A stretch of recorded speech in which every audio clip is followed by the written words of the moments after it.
Life is full of so many highs and so many lows, and a lot of times the chaos is completely out of our control. And if you're like me at all, I ride that with every emotion that there possibly is. This is TotalWreck.Moe, and I can't wait to dive in to all things that are an absolute freaking mess. Hey, so today it's gonna be me and my ridiculously loud son in the back seat. And we're coming at you today with nothing really much to talk about except for kind of an introduction on who I am, what I'm about, and what you're going to find here on TotalWreck.Moe.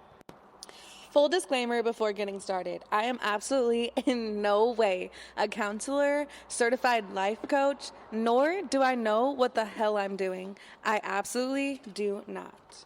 So just stay tuned and stay with me because I'm just here to kind of navigate the absolute chaos of this thing we call life, bro. Because if you're anything like me, I'm way too empathetic for my own good. I've always been too high or too low and just riding every wave that life has to offer. And while it gets a little messy, my goodness, it sure has been absolutely freaking fun. I've ended up in Maui, Colorado, Portland, Washington, and now reside in a cute little town called Mount Shasta, California, where who knows how long I'll be here, but I have been here for a while. This is just the wild adventure of who I'm becoming and what it takes to become the entrepreneur and the person that I'm thriving to be. I know we all have that person that we picture, that person that we're always feeling too guilty that we haven't become yet and don't really know the steps to take. But I'm here to tell you that this girl right here is breaking cycles, and I'm choosing the kind of hard that I want to work on. Because in life, I guess, you have so many different hards. Like, it's hard to be healthy, and it's also hard to be unhealthy. And it's hard to make the right decisions, and it's really hard to deal with the consequences when you make the bad decisions. So this is me trying to break cycles and just really tune in to what life has to offer me and tune in to what my creator is telling me to get going on. Maybe I'm a little cuckoo for Cocoa Puffs, but I just feel like I have fought so many battles and have such a unique story coming from such a colorful background that I'm sure we'll touch base on plenty of times throughout this whole thing. I'm so excited to just go on this life journey with you. We'll cover different mantras that have pulled me through. We'll cover some postpartum depression. Again, not a doctor, not a therapist. I'm just going to touch base on things that help me, honestly, and just touch base on the fact that, like, it's an up and down battle. Some days I wake up feeling great, and other days I wake up feeling like, what the hell? Let's get like a little deep and a little emotional right here. There was a time and place where, like, I wasn't going to commit suicide because there's so much loss in my life, in my family's life, that I basically was like, I'm not going to do it. But I completely understand why people would. Like, I'm so overwhelmed. I'm in such a dark place. Luckily, I've just been really blessed with such a beautiful support system. It's really stood by my side through all the highs and all the lows. And I had a really good counselor, and now I'm rocking with an awesome life coach, which I know isn't like super accessible to everyone, especially if you live over here in the US. Sometimes healthcare is a little hard to obtain, but you know, we're working on it. We're working on it over here.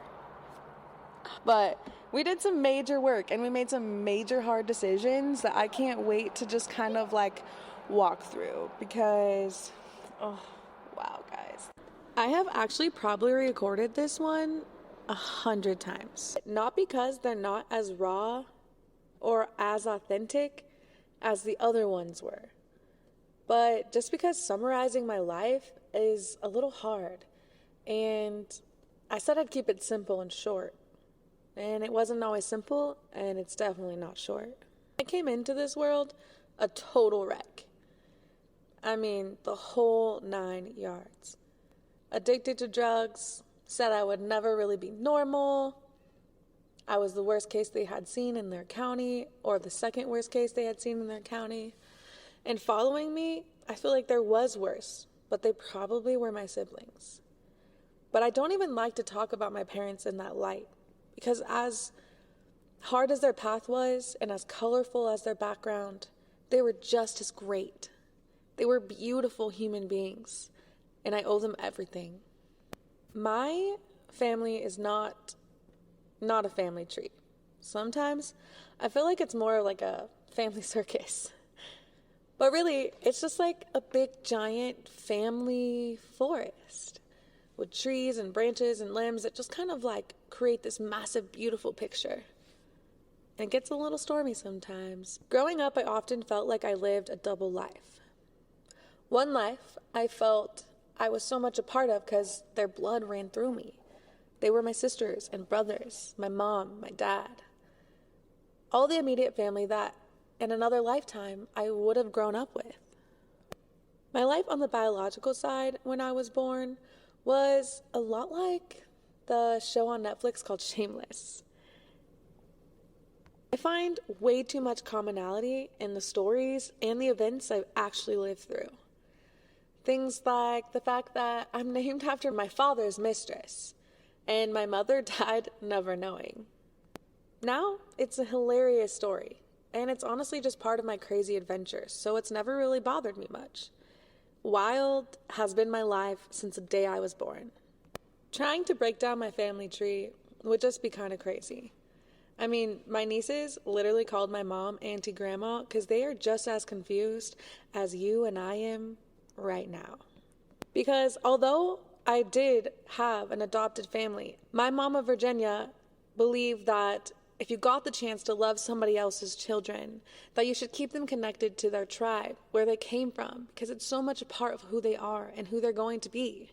Like I said, my parents were actually great people, and they did have seasons of being awesome. But they did lose a child. They lost my sister when I was 12 years old and she was just barely 16. After that, it just got a little even more complicated. But I couldn't even imagine the pain and the burden that they must have carried every day. I was actually given to my biological uncle. So my dad, Brad, I was given to his brother, Joe, who had his wife, Virginia. To say that Joe didn't have his problems, well, I couldn't really say that. Based on the stories, I think he struggled with drugs too, just not in the same light as my parents had been at the time. My biological parents even actually had the chance to get me back. But by that time, they had just decided I was best where I was. And Virginia wasn't really keeping me from them. So they did what was best for me. By the time I got over there to my mom's, Virginia's, she was living like a different life. My dad had passed on, and she had definitely gotten sick for a while, but she was doing better. And we got the chance to love on so many foster kids, because she was a foster mom for a while. Eventually, though, she did get sick. And I not only was her daughter, but her best friend and her caretaker at a really young age. I remember this time so vividly, and for much of my life, I didn't understand why it stuck out so much in my head. But I went into the bank, and I asked to make a deposit for Virginia. I handed over the deposit slip, handed over the money after waiting in line. But I remember looking up at the guy and him looking down at me, kind of giggling to himself. And he laughed and looked at his coworker like, "Is this okay?" And then asked, "Can you deposit some in my bank too?" I was really young. I'm talking like, I want to say 6 is pushing it, but 7, 8, I started doing like Matilda things because my mom was sick, but at that point we had got it. Looking back, I'm pretty sure the man was just really confused as to why a child was making a bank deposit. Little did he know, I also did the grocery shopping.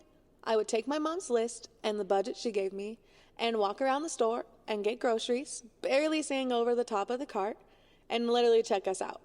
I would then take it home, unload my mom, unload the groceries, and then probably do laundry, even though I had to push myself up and I could dangle my feet as I tried to get the clothes at the bottom of the washing machine. At the time, I really just believed that all kids had this life, that all kids just did this. Looking back, I can't even believe it. I have a baby of my own now, and nieces and nephews, and I don't even think I would let my 14-year-old nieces walk into the store alone. In 5th grade, though, it did get to the point where I really couldn't go to school because I couldn't really be someone's full-time caretaker and a student. And so I got to move in with my sister Sarah, and I actually got to be a kid for a while. I still took care of my mom, obviously, and all of the stuff that came with that. But this time I had a partner in crime and her 2 kids, my niece and nephew. But we really just grew up like brother and sister. I told you, my family crazy tree gets more of like a forest. And I also remember spending weekends and doing different things with my biological family. And my sister Sarah also spent a lot of time at a very young age raising my brother until he did get to go back with my parents for a while. After we lost my sister, it kind of started a string of losses. Not that we hadn't already experienced it before, but these ones really hit home.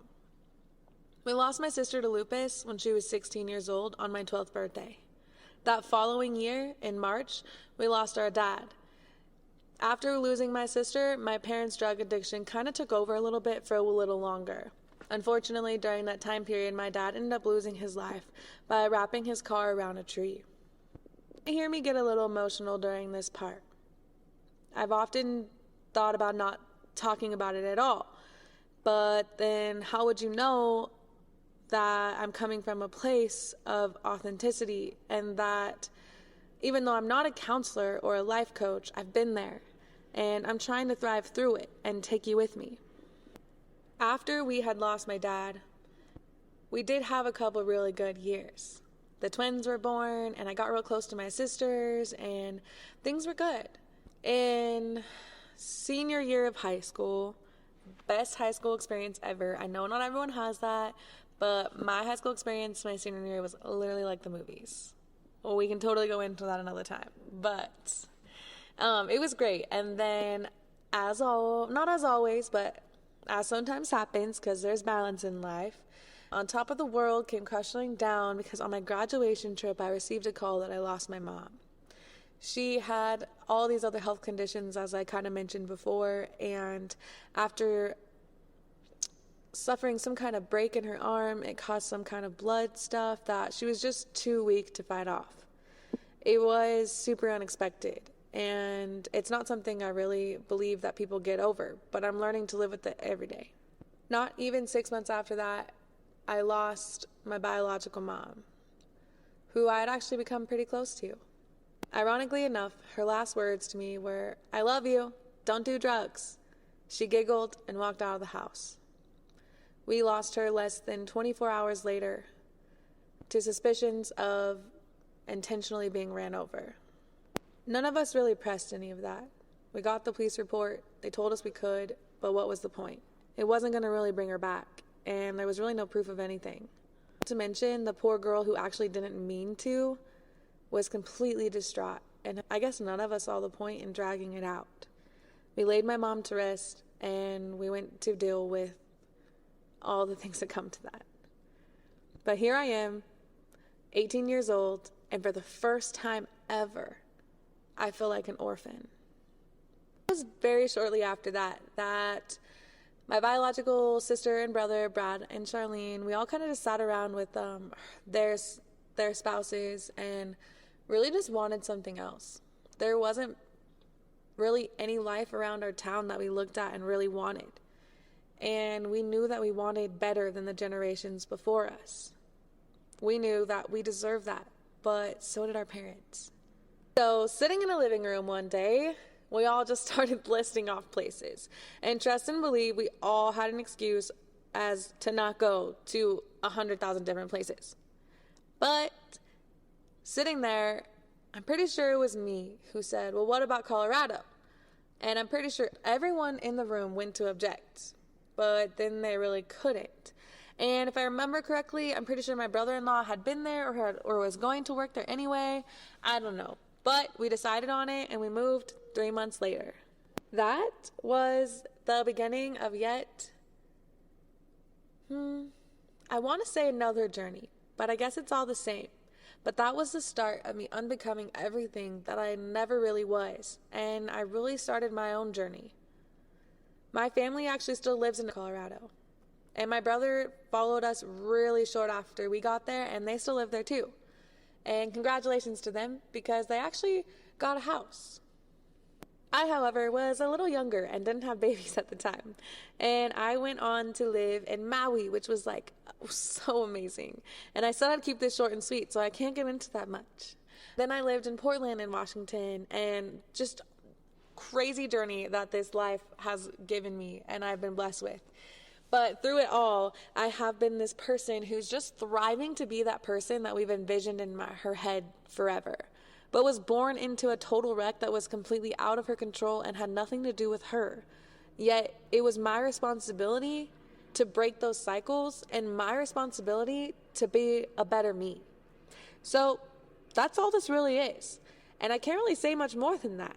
I'm taking you on this wild freaking ride and letting you know all of the things that I do to help me get through it. Because although I'm a wreck, I'm a thriving total wreck. As usual, my friends, this is Mo signing off. With lots of X's, lots of O's, wishing you nothing but the best of vibes as you navigate this crazy and total wreck we call life.